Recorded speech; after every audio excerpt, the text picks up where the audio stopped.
오늘 이제 요셉에 관한 형들이 베냐민을 데리고 애굽으로 가는 그 내용의 말씀입니다. 땅에 43장 1절에 보면은 이제 땅의 기근이 심하고 그들이 애굽에서 가져온 곡식을 다 먹음에 그 아버지가 그들에게 이르되 다시 가서 우리를 위하여 양식을 조금 사오라 라고 하는 말로 이제 43장이 시작됩니다. 우리가 잘 아는 대로 42장에서 형제들이 이제 애굽에 가서 먹을 것을 구하러 한번 갔다가 먹을 것을 가지고 오게 되었는데요. 그때 그들이 가지고 왔었던 그 모든 그 자루에 자기들이 주었던 돈들이 다시 고스란히 다 들어가 있고, 또 요셉이 그들을 보내면서 너의 동생을 데려오라 라고 하는 이 말에 그들은 두려움과 염려를 가지고 자기 고향으로 돌아와서 아버지를 보았습니다. 다시는 그곳으로 가고 싶지 않았을 거예요. 그런데 거기에는 자기 형제가 이제 거기에 묶여 있고, 또 이 양식이 점점점 떨어져 가는데 시간이 지나도 그 흉년이 다시 회복될 기미가 보이지 않습니다. 흉년이 들었다가 다시 풍년이 들면, 다시 괜찮아지면 그걸 가지고 있던 양식 다 먹다가 새로운 곡식이 이제 수확이 될 때 그 양식으로 이게 먹을 수 있을 텐데, 흉년이 들고 그 다음에도 또 흉년이 들고 그 다음에도 또 흉년이 들고 하는 연속적인 흉년이 계속해서 들어가니까 가나안 땅도 더 이상 견딜 수가 없는 그런 상황이 되었습니다. 그래서 아버지 야곱도 그들에게 하는 말이, 가서 다시 우리의 양식을 조금 사와야 된다. 그럴 때 유다가 3절에 보면 유다가 여기 나옵니다. 유다가 아버지에게 말하기를, 그 사람이 우리에게 엄히 경고하기를 너희 아우가 너희와 함께 오지 않으면 너희가 내를 보지 못하리라 하였습니다. 반드시 우리가 다시 거기 가면은 우리 동생 베냐민을 꼭 데리고 가야 됩니다. 그렇지 않으면 절대로 볼 수가 없습니다. 라고 그렇게 얘기를 하는 것입니다. 그 말에 아버지가 너무너무 괴로워하는 것입니다. 이 일에 대하여서 6절에 보면은 아버지가 뭐라고 하냐면은, 야곱이 6절에 이스라엘이 이르되, 여기서는 야곱이라고도 하지 않고 이스라엘이라고 합니다. 여러분, 왜 야곱을 이스라엘이라고 합니까? 이스라엘이라는 뜻이 하나님과 싸워 겨루어 이겼다라는 뜻인데, 이 야복강에서 하나님께서 이스라엘이라는 이름을 거기서 주셨지만 이스라엘이라고 말하지 않고 그냥 이름만 주셨어요. 그러다가 그가 드디어 베델로 돌아간 이후에 하나님께서 야곱을 이스라엘이라고 부르고, 그리고 창세기에서는 그 이후부터 야곱을 이스라엘이라고 이렇게 명칭하고 있습니다. 하나님의 약속을 컴플릿, 온전히 순종하고 이루고 나니까 그가 이스라엘이 되었는데, 하나님과 겨루어 이겼던 이스라엘, 그가 이렇게 말하는 거죠. 너희가 어찌하여 너희에게 또 다른 아우가 있다고 하여서 그 사람에게 말하여 나를 괴롭게 하느냐? 너희들이 어째서 동생이 있다고 해가지고 이 동생을 끌고 가고자 하느냐? 라고 이렇게 말합니다. 그런데 이 동생에 대하여서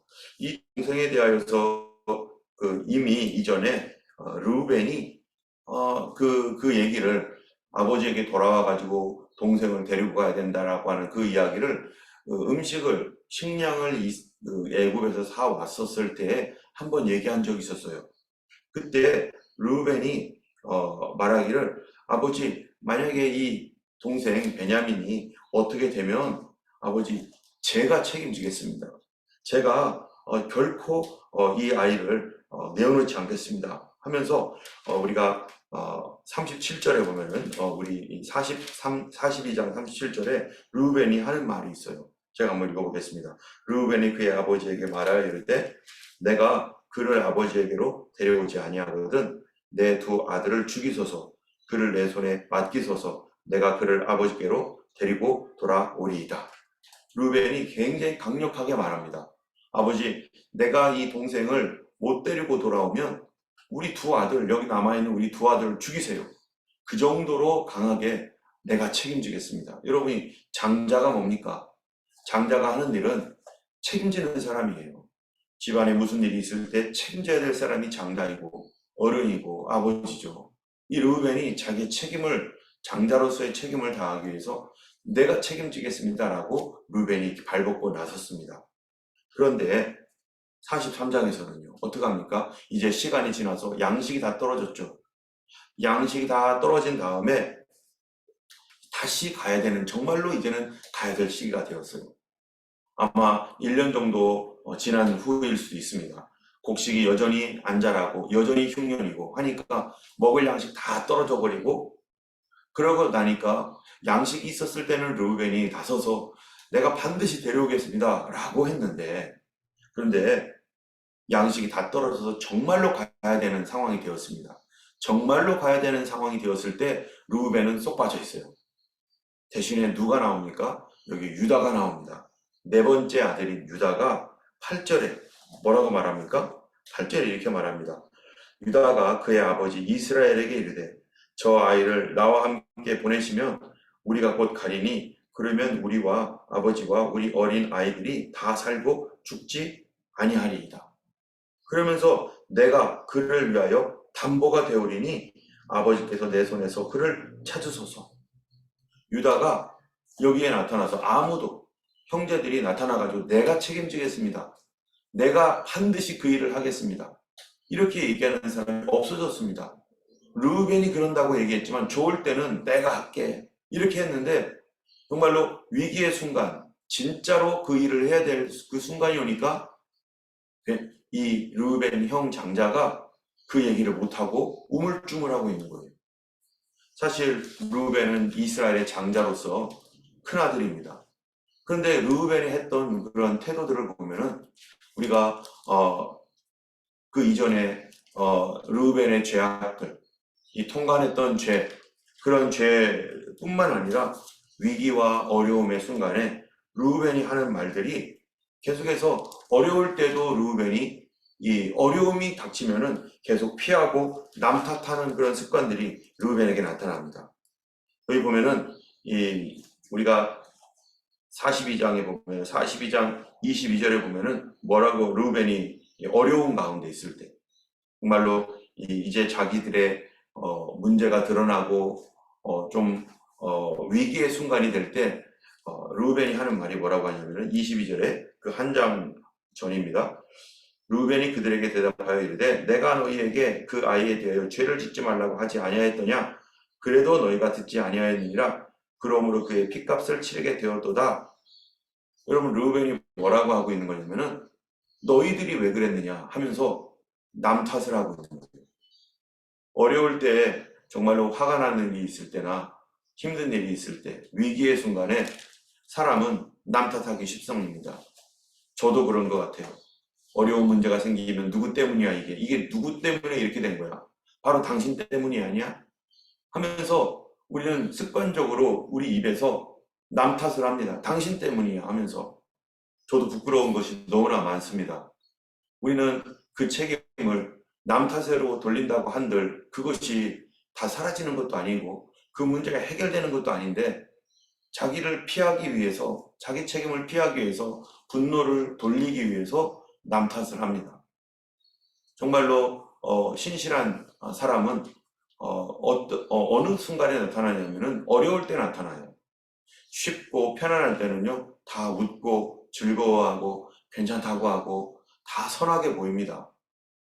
그런데 조금씩 불편해지고 조금씩 어려워질 때 자기의 본심이 드러나게 되고 자기의 성품이 나타나게 되어 있습니다. 르우벤은 장자로서의 책임을 갖고 있는 사람입니다. 이 장자로서의 책임을 갖고 있는 이 르우벤이 어려워지니까 그 책임을 자기가 아니라 자기의 동생들에게 다 돌리는 거예요. 물론 르우벤이 이 아이를 살리고자 했던 그런 일들은 분명히 있었습니다. 르우벤이 그러고자 했긴 했어요. 그러나 장자라면은, 큰 형이라면은 그 일을 적극적으로 말리고 큰 형이 그 일을 할 수 없도록 스톱을 시켰어야지만이 큰형의 노릇을 한 거예요. 그런데 그 당시에 이 요셉을 팔아버릴 때 큰형이었던 이 르우벤은 너희들 그렇게 하지 말아라 해놓고 그 자리를 피해버렸어요. 그리고 돌아와서 아이가 없어지고 나니까 얘가 어디 갔냐 이러면서 자기가 적극적으로 이 아이를 보호하거나 자기 동생인데 그 아이를 지키려고 하는 그런 태도가 아니라 회피하는 태도를 거기서 가졌습니다. 여론에 의해서 자기 동생들이 다 으쌰으쌰 하면서 얘 없애야 된다. 얘 때문에 우리가 고통받고 있다. 막 이러니까 거기서 한마디 형으로서 절대로 그럴 수 없다 하면서 막았어야 되는데 그걸 하지 않습니다. 그리고 이런 일들이 여기까지 이제 오게 되었는데 이 문제가 또 터지니까 너희들이 왜 그랬느냐? 과거에 너희들이 그러지 않았냐 하면서 남 탓을 하기에 바빠요. 그러다가 이제 이 르우벤이 이제 다시 먹을 것이 생기고 편안해지니까 내가 책임지겠다고 막 이렇게 얘기하다가 정말로 먹을 양식 다 떨어지고 이제 누군가가 책임을 져야 될지도 모르는 그런 상황으로 들어갈 수 있는 그 위기의 순간에 어떻게 합니까? 르우벤은 또 빠지는 거예요. 그리고 여기에 정말로 이제 이 문제에 대하여 내가 책임을 지겠다고 하는 한 사람이 나타나는데 그 사람이 바로 오늘 본문에 보면은 유다입니다. 여러분, 우리가 잘 아는 대로 유다의 가문에서 예수님이 태어납니다. 유다도 허물이 너무나 많습니다. 자기 며느리와 관계를 가졌던 이 말도 안 되는 이런 이 엄청난 사건을 일으킨 사람이 유다입니다. 여기에 있는 이 아들들 중에 제대로 된 아들이 몇이나 있습니까? 요셉도 고자질하는 사람이었고, 겨우 베냐민 하나, 이 어린 동생으로서 베냐민 그냥 이 막내 동생 하나가 그나마 특별한 뭐 없이 뭐 이렇게 있었죠. 제대로 된 아들이 하나도 없는 가운데 그럼에도 불구하고 여기서 위기의 순간이 딱 되니까 누가 나타나는 거예요? 책임지겠다고 한 사람, 그 사람이 장자입니다. 모든 것은 내 책임이다. 내가 떠맡겠다. 그 사람이 하나님 나라의 이 장자죠. 우리가 잘 아는 대로 예수님이 누구라고요? 우리의 맏아들, 장남입니다. 장자입니다. 그가 왜 그렇습니까? 우리의 죄를, 본인의 죄가 아니었어요. 예수님이 지은 죄가 아니었는데 내가 지은 죄를 예수님이 떠맡아 버렸어요. 하나님은 그거를 기쁘게 여기셨어요. 그래서 그가 우리의 모든 질고와 우리의 모든 고통과 우리의 모든 죄악을 그가 다 담당했고 하나님이 그에게 담당시키셨도다 하신 말씀처럼 주님이 담당했기 때문에 주님이 우리의 장자가 되는 것이고 나의 구세주가 되는 것이고 우리의 왕이 되는 것입니다. 여러분, 유다가 뭐라고 하는가 하면은 내가 담보가 되겠다. 내가 담보가 되겠다. 그래서 이제 유다가 이렇게 담보가 되겠다 하니까 아버지가 그럼에도 불구하고 유다가 담보가 된들 거기에 있는 이 총리가 아들을 빼앗아 버리면 어떻게 되겠어요? 그러나 유다는 내가 목숨 걸고 내가 그 아이를 대신해서라도 내가 거기에 잡히더라도 이 아이의 생명을 살리도록 내가 이 아이를 위해서 내가 대신 희생하겠다라는 그 각오를 가지고 유다가 이제 아버지 앞에 나간 것입니다. 그래서 아버지가 그 말을 듣고 그러면 우리 아들 베냐민을 데리고 가라. 14절에 보니까 내가 자식을 잃으면 잃으리로다 하고서 베냐민을 데리고 갑니다. 베냐민을 데리고 드디어 요셉 앞에 갔습니다. 그리고서 그들이 걱정이 너무나 태산입니다. 이 문제를 어떻게 할까? 지난번에 가져왔던 그 쌀 위에, 그 양식 위에 우리가 가져갔던 돈이 그대로 다 있으니 이것 때문에 걱정하며 근심하며 얼마나 두렵겠어요. 그들이 지금까지 겪었던 어떤 두려움보다 더 큰 두려움이 그들에게 있을 것입니다. 과연 그들의 미래가 어떻게 될까? 그들이 살아남을 수 있을까? 여러 가지 걱정 가운데 하는 그들에게 가지고 있는 그 마음이 뭔가 과거가 생각나는 거예요. 자꾸 어려운 일이 생기면 사람은 자기의 죄가 생각나는 거죠. 이전에도 42장에서도 보면은 그들이 어려움을 딱 당하니까 42장 21절에 그들이 서로 말하되 우리가 아우의 일로 말미암아 범죄하였도다.